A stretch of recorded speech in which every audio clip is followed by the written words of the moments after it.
Magandang umaga po sa ating lahat. Narito po tayo sa press conference ng Philippine Statistics Authority para sa mga paunang resulta ng May 2024 Labor Force Survey. We are pleased to welcome the press and media partners here with us on-site and online today. Ako po si Janine Almeda, ang inyong moderator for today's press briefing.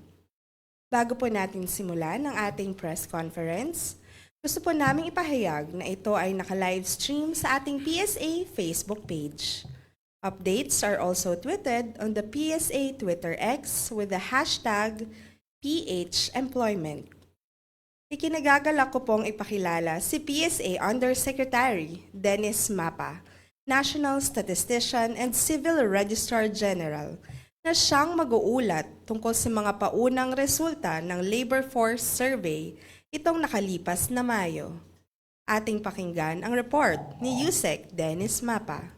Magandang umaga sa ating lahat. Ang Philippine Statistics Authority mag-uulat ng Labor and Employment Statistics base sa paunang resulta ng Mayo 2024 Labor Force Survey. Ang pagkalap ng datos para sa Mayo 2024 Labor Force Survey ay ginawa sa loob ng 18 araw mula ika-8 hanggang ika-28 ng Mayo 2024. Nitong Mayo 2024, 11,134 ang total sample households na na-survey ng Philippine Statistics Authority. Samantala, 44,890 naman ang total sample households na na-survey noong Abril 2024 at 11,042 households noong Mayo ng nakalipas na taon.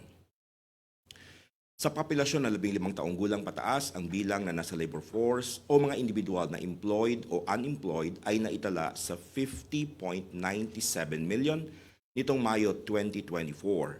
Ito ay mas mataas kumpara sa naitalang bilang noong Mayo 2023 na nasa 50.43 million at higit na mas mataas kumpara noong Abril 2024 na nasa 50.40 million. Ang labor force participation rate nitong Mayo 2024 ay nasa 64.8%. Ito ay mas mababa sa naitalang labor force participation rate noong Mayo 2023 na nasa 65.3%, ngunit higit na mas mataas naman kumpara sa naitala noong Abril 2024 na nasa 64.1%. Nitong Mayo 2024, ang employed persons o bilang ng mga may trabaho o negosyo ay naitala sa 48.87 million. Ito ay mas mataas ng 605,000 kaysa noong naitala noong Mayo 2023 na sa 48.26 million at mas mataas din kumpara sa bilang noong Abril 2024 na nasa 48.36 million. Ang employment rate nitong Mayo 2024 ay nasa 95.9%.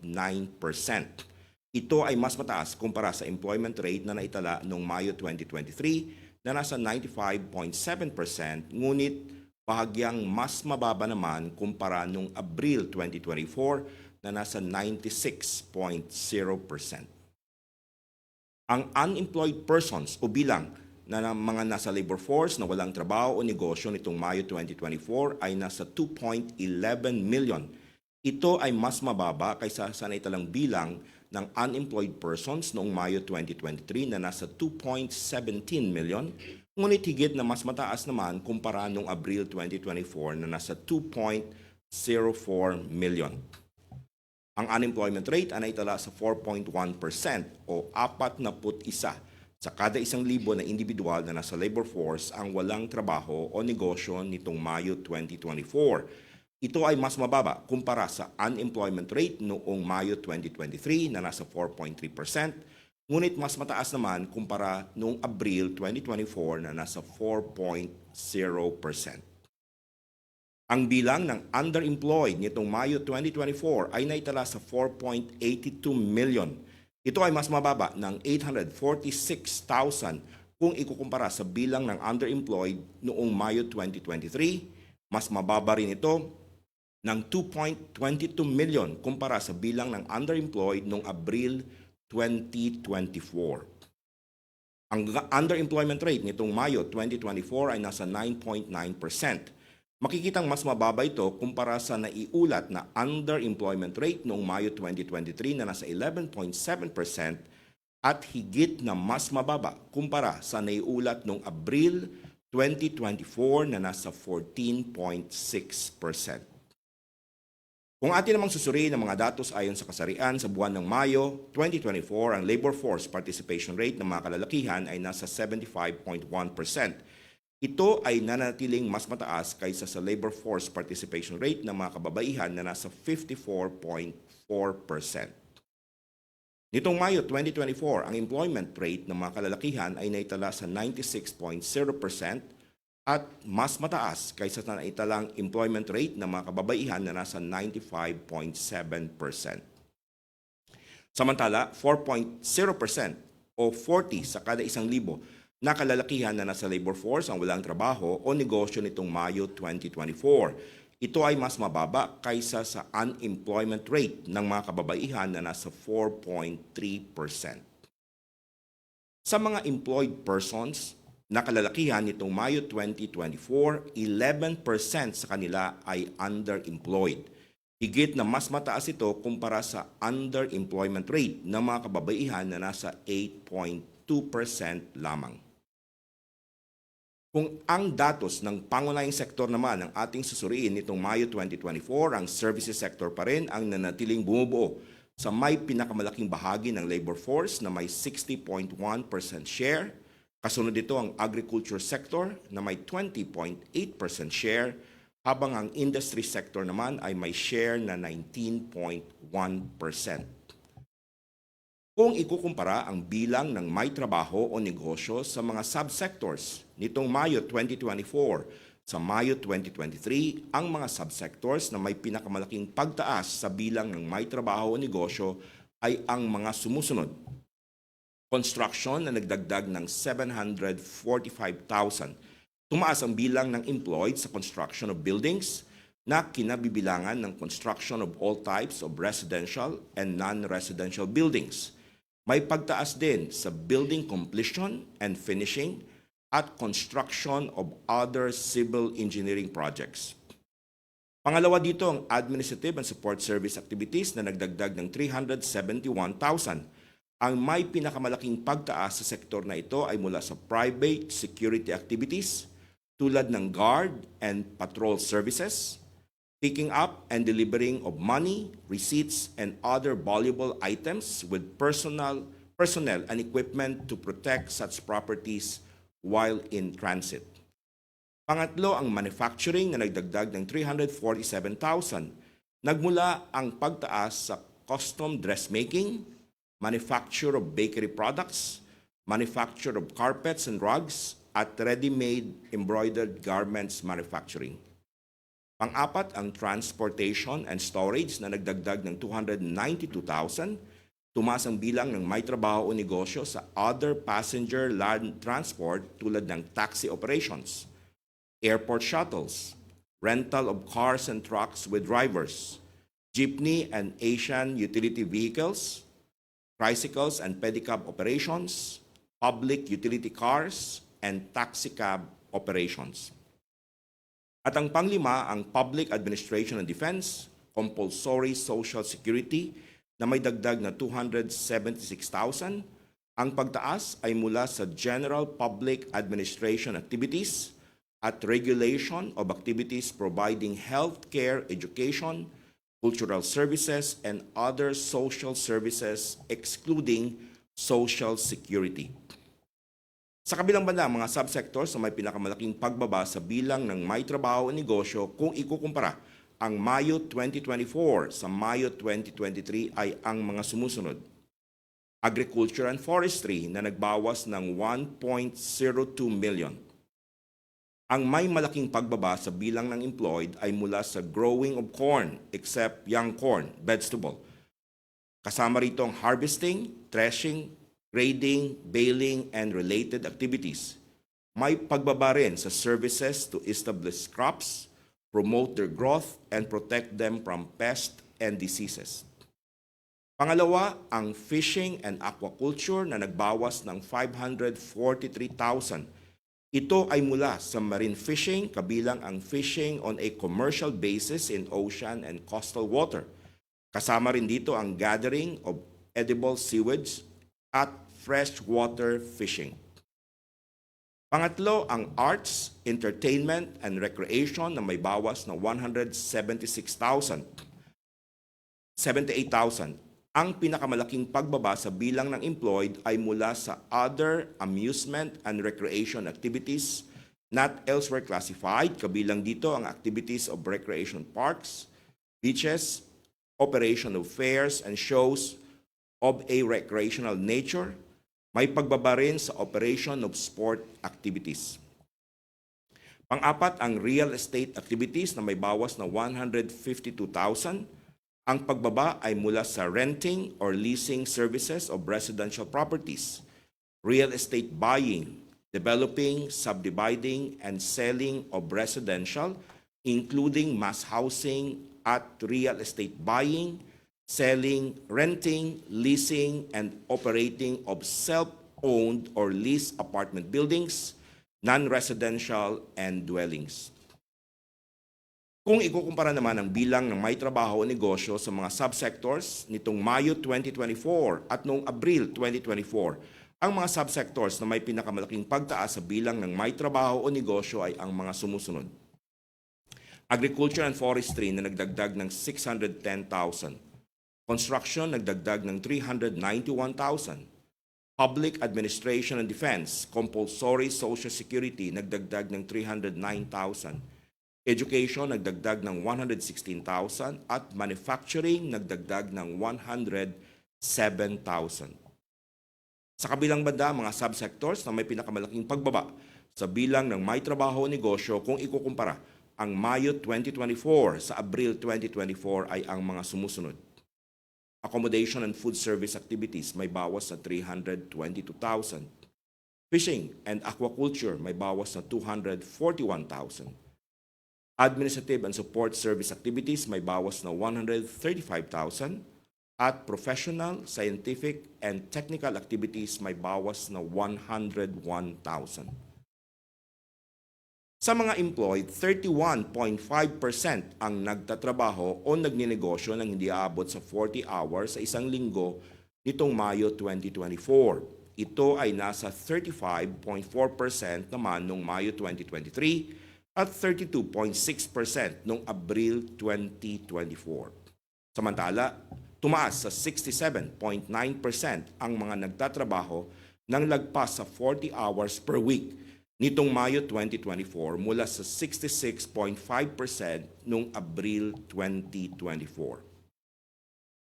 Nitong Mayo 2024, naitala sa 40.6 hours ang average hours worked in a week ng mga may trabaho o may negosyo. Ito ay mas mataas kumpara sa naitalang average hours worked in a week noong Mayo 2023 na nasa 39.3 hours at bahagyang mas mataas din kumpara noong Abril 2024 na naitala sa 40.5 hours. Kung susuriin naman ang mga employed persons ayon sa class of workers nitong Mayo 2024, ang wage and salary earners ang nananatiling bumubuo sa may pinakamalaking bahagi ng employed na nasa 63%. Kasunod dito ang self-employed without employees na nasa 27.9% at unpaid family workers na nasa 7.3%. Ang employers in own family-operated farm o business ang bumubuo sa may pinakamaliit na bahagi na nasa 1.7%. Sa bilang na 30.81 million na salary and wages workers, mapapansin na ang nasa private establishments ang may pinakamalaking share na nasa 48.7 percentage points. Kasunod dito ang workers sa gobyerno o government corporation na may 9.6 percentage points at mga workers for private household na nasa 4.4 percentage points. Makikitang ang mga workers in own family-operated farm o business ang may pinakamaliit na share na may 0.3 percentage point. Nitong Mayo 2024, ang nakapagtala ng may pinakamalaking bilang ng pagtaas ng may trabaho o negosyo kung ikukumpara sa Mayo 2023 ayon sa major occupation ay ang mga sumusunod. Nasa service and sales workers, nagdagdag ng 896,000. Plant and machine operators and assemblers may dagdag na 663,000. Craft and related trade workers may dagdag na 502,000. Mga professionals may dagdag na 198,000 at clerical support workers na may dagdag naman na 135,000. Sa kabilang banda, ang mga major occupation groups na may pinakamalaking pagbaba sa bilang ng may trabaho o negosyo kung ikukumpara ang Mayo 2024 sa Mayo 2023 ay ang mga sumusunod. Elementary occupation na nagbawas ng 885,000. Managers nagbawas ng 520,000. Skilled agricultural, forestry, and fishery workers may bawas na 243,000. At mga technicians and associate professionals na may bawas na 133,000. Kung ikukumpara naman ang bilang ng may trabaho o negosyo sa mga major occupations nitong Mayo 2024 sa Abril 2024, ang mga major occupations na may pinakamalaking pagtaas sa bilang ng may trabaho o negosyo ay ang mga sumusunod. Elementary occupation na nagdagdag ng 593,000. Skilled agricultural, forestry, and fishery workers nagdagdag ng 413,000. Mga professionals nagdagdag ng 140,000. At plant and machine operators and assemblers na may dagdag ng 130,000.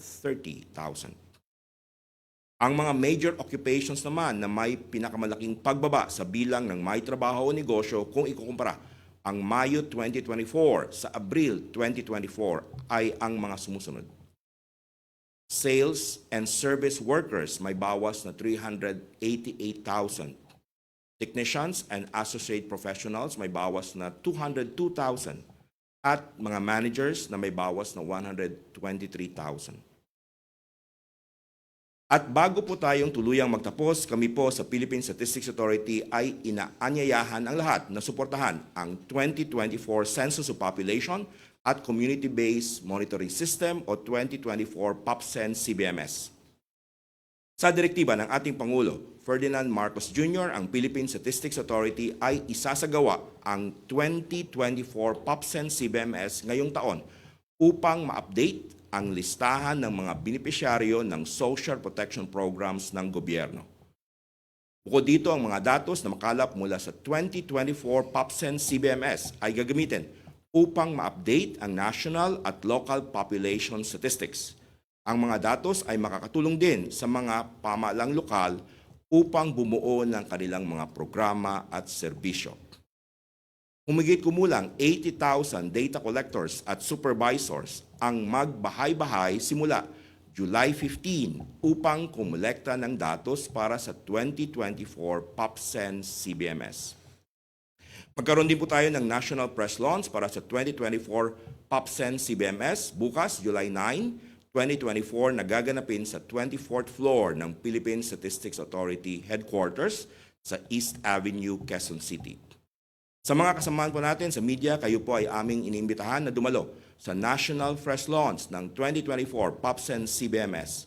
Maring iscan ang QR code na makikita sa ating screen o mag-email sa cbss@psa.gov.ph. Dito nagtatapos ang aming pag-uulat sa paunang resulta ng Mayo 2024 Labor Force Survey. Ang Philippine Statistics Authority ay malugod na nagpapasalamat sa inyong pakikilahok sa press briefing na ito. Muli magandang araw sa ating lahat. Maraming salamat po, Undersecretary Mapa, para sa pagbabahagi sa amin ng mga paunang resulta ng May 2024 Labor Force Survey. Ngayon, matapos po natin marinig ang ulat ni Yusek Mapa, nandito na po tayo sa ating open forum. At bagid po natin simulan ang question and answer, nais naming ipahayag ng ating press kits ay aming ipapadala po via email at ating mga media partners ay bibigyan naman po dito sa ating venue. Para sa mga nais pong magtanong, please raise your hand to be recognized. And for those online, pakigamit po ang raise hand feature or send your questions via our chat box. Kapag kayo po ay natawag upang magtanong, please state your name and organization. Ngayon, handa na po tayo? Yes? Sir Charles? Hello po, good morning po. Ask ko lang po kasi last April po, yung unemployment rate rose to 4%, fueled by more jobless Filipinos in agriculture sector who were affected by El Nino phenomenon. Does the weather phenomenon po also affected the unemployment rate for May po? Okay, yung April natin tama no 4.0 tapos ngayong Mayo 2024 ito ay naging 4.1%. In terms of yung sources ng increases no muna tingnan muna natin yung increases doon sa unemployment rate month on month. Ang malaki ay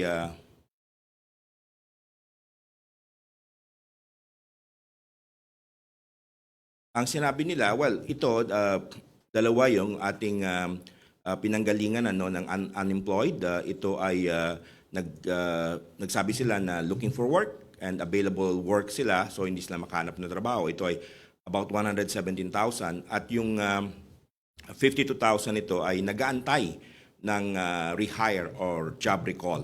Sa increase naman sa industry ng unemployment month on month, ang mataas, ang increase in the number of decrease na lang, the right kabilang side. Ang malaking number ng decrease no sa employed person, hindi naman siya nanggaling sa agri. Ang pinanggalingan actually na malaki ay accommodation and food service activities. Nagbawas tayo rito ng mga 322,000. This is comparing yung May versus April, no, yung last month. Restaurant and mobile food service activities may bawas na 288,000 doon sa accommodation and food service activities. Yung fishing and aquaculture, ito yung nagdagdag ng may number doon sa unemployed. Ano? Kasi nabawasan yung trabaho dito, 241,000, particularly doon sa marine fishing, may bawas na 155,000 at freshwater fishing may bawas na 60,000. So doon sa agri, pero hindi sa crops, more on the fishing and aquaculture. Thank you. Sir? Yeah. Next question naman po, will unemployment and underemployment rate decrease po after the regional tripartite wage board po increase the salary of the minimum wage earner to 35 pesos po in NCR? May mga datos tayo in the past na mga increases, nakita namin wala naman siyang impact, no? So may mga factors na iba na nag-trigger no ng employment or unemployment. Of course, agree natin yung weather. Pero wala kaming pa nakita, no? But of course, we will be checking the data. Ang start naman ng ating wage increase ay middle of July pa, no? So makikita natin 'yon sa July Labor Force Survey. Sa underemployment naman, in fact, bumaba ngayon yung underemployment nitong Mayo 2024, and that is significant year on year at saka month on month. Thank you. Taas na po talaga. May mga nagsabi po kasi na yung 35 pesos daw po na minimum wage hike po is not survivable because some group like Federation of Free Workers like si Sani Matula po, sabi niya po the 35 pesos wage hike in Metro Manila is not only inadequate but also seems like a tactic to distract workers from their escalating push for 150 daily wage increase through legislation. Pero on the other hand naman po, sabi po ng Philippine Chamber of Commerce and Industry, sabi po nila 35 pesos increase daw po, this maging affordable daw po to sa mga small business establishment po. So my question po is the wage hike po survivable or do we need to to increase pa po ito. And where do we draw the line po sa para po mag-agree po yung labor groups and employers po sa issue po ng wage hike? Thank you very much for that question. Unfortunately, yung Philippine Statistics Authority ay hindi in charge doon sa pag-compute ng mga wages, wage increases. Ito ay nasa Regional Wage Board. Although ang Philippine Statistics Authority ay nagbibigay ng datos. Ang binibigay namin ng datos ay yung inflation, alam naman natin yon at available yan, pati yung ating mga poverty threshold. So ito ang input na ginagamit at iba pa ng ating mga regional wage board. Pero hindi talaga involved ang Philippine Statistics Authority sa computation. Thank you. Thank you po. Thank you, sir. Yes? Sir Caris? Hello po, Caris from Business World. Yeah. May I just ask po, what is the main reason for the rise in unemployment rate? And sabi niyo po sa services sector po, ito pinakamataas. So, what would be the reason for that po sa services sector din? Okay. Yung ating increase sa ilagay lang natin sa proper setting. Yung ating unemployment rate, ito ay bumaba. Ang yung number muna, ito ay bumaba ng 61,000 year on year. Kung ikukumpara natin yung Mayo 2023 sa Mayo 2024, bumaba siya ng 61,000. Tumaas siya ng 65,000 kung ikukumpara naman natin yung month on month, yung April 2024 versus May 2024. Actually, itong mga increases na to sa kayong mga decreases, dahil maliit lang, if you'll notice in terms of unemployment rate, ito ay very small increase or decrease. So, masasabi natin na hindi siya talaga statistically significant. Pero yung isang nagko-contribute dito ay yung taas sa labor force participation. Tumaas yung labor force participation natin. Year on year, ito ay tumaas ng 544,000. Mula May 2023 na nasa 50.43 million, ito ay tumaas ng 50.97 million noong Mayo 2024. So, ibig sabihin, dumami, more than 500,000 yung enter sa labor force. In terms of age group na mga, karamihan dito pala mga lalaki, 350,000, yung babae naman, mga 194,000. At in terms of age group, ang karamihan dito ay 55 to 64. Yun yung nagpataas sa ating labor force participation, 293,000. So dumami yung nag-join sa labor force, more than 500,000. Ang iba sa kanila ay na-absorb ng ating labor market. May iba na hindi, which is ganun ang nangyayari.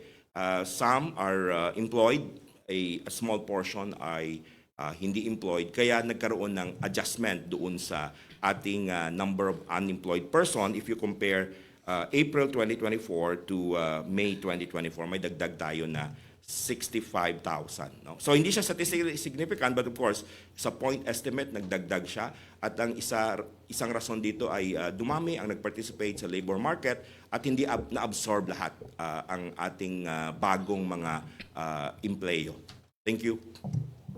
And last na po, sa underemployment naman po, we see a jump from 14.6 last month to 9.9 May 2024. So what could be the reason po for this decrease naman in underemployment po? Yeah, ito talaga significant ito itong drop ng underemployment rate at ang nakita namin ang mga substantial na pinanggalingan ng underemployment, yung pagbaba niya ay una sa wholesale and retail trade, repair of motor vehicles and motorcycles.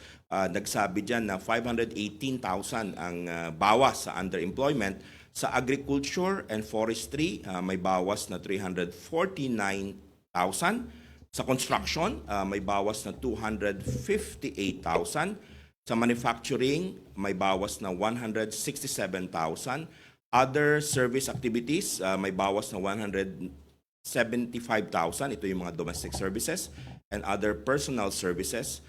Transportation and storage, may bawas na 167,000.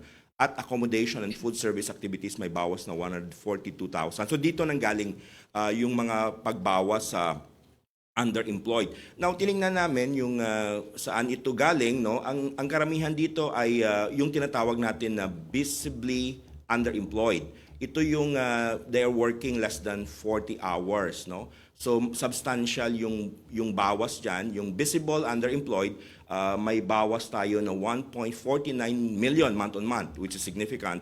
At yung invisible underemployed, may bawas na 754,000, which is also significant. So again, yung visible underemployed, ito yung sinasabi na underemployed sila, nagtatrabaho sila ng less than 40 hours per week. Doon nagbawas ng substantial 1.49 million.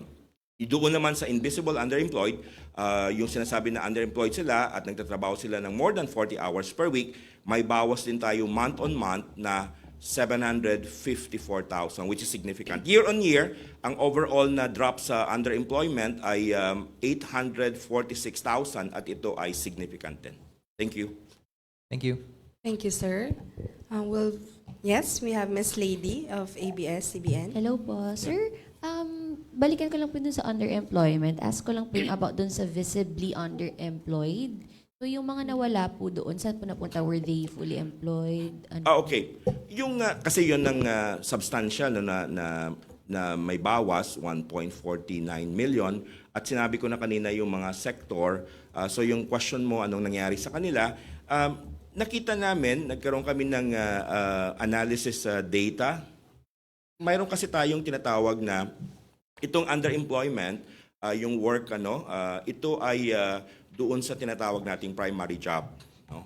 At tiningnan namin yung itong mga underemployed na working less than 40 hours, substantial sa kanila ang nagsabi, kung ikukumpara natin yung April 2024 versus May 2024, substantial sa kanila ang nagsabi na mayroon silang second job or another work outside their primary job. Ito ay nag-increase ng 10.2% noong May versus 7.5% noong April, no? So substantial siya at yung mga nag-increase din ay doon din sa mga sector na nagsasabi na bumaba yung underemployment natin. So for example, let me just cite some. Kanina nakita natin transportation, yung transportation sector natin ang may nagsabi na 12.2% sa kanila ay mayroong other work, no, in addition to their primary work, which is transportation sector or transportation industry. Ito ay mula sa 7.8% noong April, so naging 12.3%. So we can surmise that that is possibly one of the reasons kung bakit bumaba yung ating underemployment rate, in particular yung ating visible underemployed numbers. Thank you. Sir, yung 9.9 po, ay, tama ba? 9.9% po natin, lowest since... It is the lowest since the start of the series noong April 2005. Tama. Thank you, Miss Lady. Thank you, sir. Okay, one more Sorry. question. Sure. Last na lang po, dun po sa unemployment po natin, seasonal po ba siya? Because parang nung May, parang marami na po mga nag-graduate po from college. Hindi pa kasi yung ating graduation ay na-move, di ba?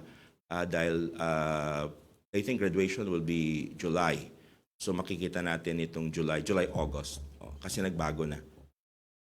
Again, yung unemployment numbers natin, although in terms of percentage point, it's 4.1 versus 4.0 nung April, it's not significant and substantial yung increase. Yun nga yung sinasabi ko kasi tumaas yung ating labor force participation rate, no, ng more than 500,000 at hindi lahat na absorb doon sa labor market natin. Thank you. Thank you, sir. Okay, we'll proceed to questions online. Can we have Sir Alan Gatos, who is raising his hand? Enes, good morning po. Good morning, Alan. Yung doon sa balikan ko lang yung sa underemployed, no? Kasi napakaganda ng numero. So, ibig sabihin, yung bilang ba na pagbaba na to, ito yung pinakamababa so far since 2005. At ang talagang dahilan ng malaking mga nawala rito, na-concentrate sila dun sa second job nila o dun sa primary job nila. Kaya nawala sila dun sa underemployed. Thank you very much, Alan. Una, yung sinabi mo na yung 9.9, ito ay pinakamababa since April 2005. Noong April 2005, nirevise natin yung ating definition ng employment, underemployment, unemployment. Kaya yun yung series na tinitingnan natin. So yun yung first question mo, 9.9 is siya yung pinakamababa. Tama yun. Pangalawa, yung second question mo, anong nangyari sa kanila, no? So sabi ko nga kanina, ang substantial number dito sa pagbawas sa ating underemployed persons, ito ay yung tinatawag nating visible underemployed. At ito yung mga nagsabi na underemployed sila at nagtatrabaho sila ng less than 40 hours per week. Dito, substantial yung bawas, 1.49 million. At nung trinace namin, ano yung nangyari sa kanila, sabi ko nga, may mga increases na nagsabi na mayroon silang second job or may mga pinagkikitaan sila na iba. Kaya doon sa primary job nila, okay na sa kanila to have a work of less than 40 hours. Maybe the second job or the additional earnings doon sa other job is enough to cover, no? Although hindi yon part ng aming question kasi tinatanong na namin kung mayroon kang second job, ano? At nag-increase substantially, statistically significant yung percentage of visible underemployed or those that are less than working less than 40 hours who are also saying they have other job or jobs, no? At ang mga sektor na pinanggagalingan ay doon din sa sektor kung saan bumaba talaga yung visible underemployed, no? Sinabi ko kanina yung sa example lang transportation, yung transportation and storage. Nung April ito ay 7.8% ang nagsabi na mayroon silang other job. Pero nung May, nag-increase ito ng 12.3%. So that is a significant increase of 4.5 percentage point.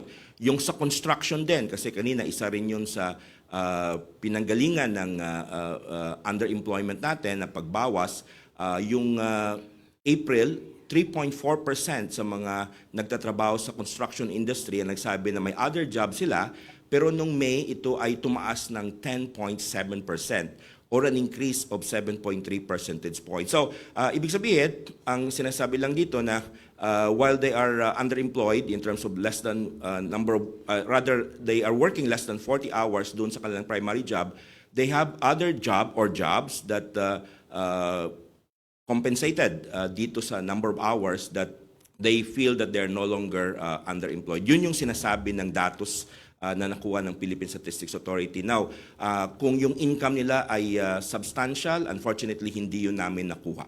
Thank you. Thank you, sir. Thank you, Sir Alan. Do you still have a May question? another question ba? Okay. Okay. NS yung 95.9% na employment rate for May 2024, ito na ba, ito ba yung pinakamataas at saka since when po? Hindi naman siya mataas talaga na mataas, yung 95.6%. Mayroon pa tayong mga matataas dyan. Ito ay 6th highest, Alan. Ang pinakamataas natin na nakuha ay noong December 2023. Of course, during the holiday season, ang ating employment rate ay nasa 96.9%. So yung 95.9% ay 6th highest sa ating employment rates. Thank you. Thank you, sir. Any other questions, Sir Alan? Wala na po. Thank you very much. Thank you, Sir Alan. Okay. Let's proceed to a question online. Okay, we have from Facebook Live, question from Radio 630. Would ask lang po ng data on employment, unemployment, at underemployment sa NCR. And nakikita ba ng PSA na may magiging epekto sa employment rate in the next 2 months yung recently approved na 35 peso wage hike in NCR po? Salamat. Okay, yung Christian, yung ating disaggregation sa ating employment, unemployment, and underemployment, ito ay hindi nako-cover dito sa May 2024 Labor Force Survey. Kasi kung nakita mo yung explanation doon sa number of households no, na na-cover namin, 11,000 more or less yung ating household, at ito ay para lang sa national domain. Nagbibigay tayo ng regional na report kung ang ating labor force survey ay sa mga buwan ng Enero, Abril, Hulyo at Oktubre, kung saan mas marami ang ating sample households. No? So ang pwede naming maibigay sa iyo ay yung Abril na employment, unemployment, and underemployment para sa National Capital Region, at babalik tayo sa July na employment, underemployment, and unemployment for the National Capital Region. By the way, yung ating July na round ng data collection ay nagsimula ngayong araw. So, i-report namin yan, makikita mo yung comparison, at doon makikita rin natin kung may epekto nga itong sinasabi mong 35 peso wage hike sa NCR na ipapatupad sa middle of July. So ipapadala lang namin yung April na data for the National Capital Region, at siguro babalik na lang kami sa iyo para doon naman sa July data. Thank you very much. Thank you, NS. Okay, we have a clarification from Ms. Kai Ordinario online. For the visibly underemployed po, 1.468M or 1.49M? Ang reduction yata na sinasabi ni Kai, sandali lang which yung number? Summary. Okay.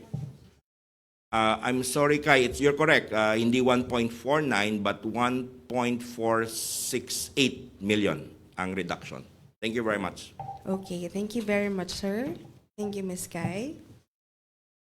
Any other questions? How about here on site? Okay, so before we end our question and answer, may we request our media partners to accomplish our short evaluation forms. The link is sent to your emails and also in our chat box. This form will be helpful for us to get your feedback on the conduct of our press briefing. Okay, any more questions? Okay, no more questions. We'll be closing our Q&A. Nais po naming pasalamatan kayong lahat sa pakikinig at pagsali sa press conference para sa mga paunang resulta ng May 2024 Labor Force Survey. Sana'y patuloy niyo po kaming suportahan at ang mga proyekto and activities ng Philippine Statistics Authority. You may visit our webpage at www.psa.gov.ph for more updates. Muli, ako po si Janine Almeda ng Philippine Statistics Authority. Maraming salamat at magandang umaga po sa ating lahat.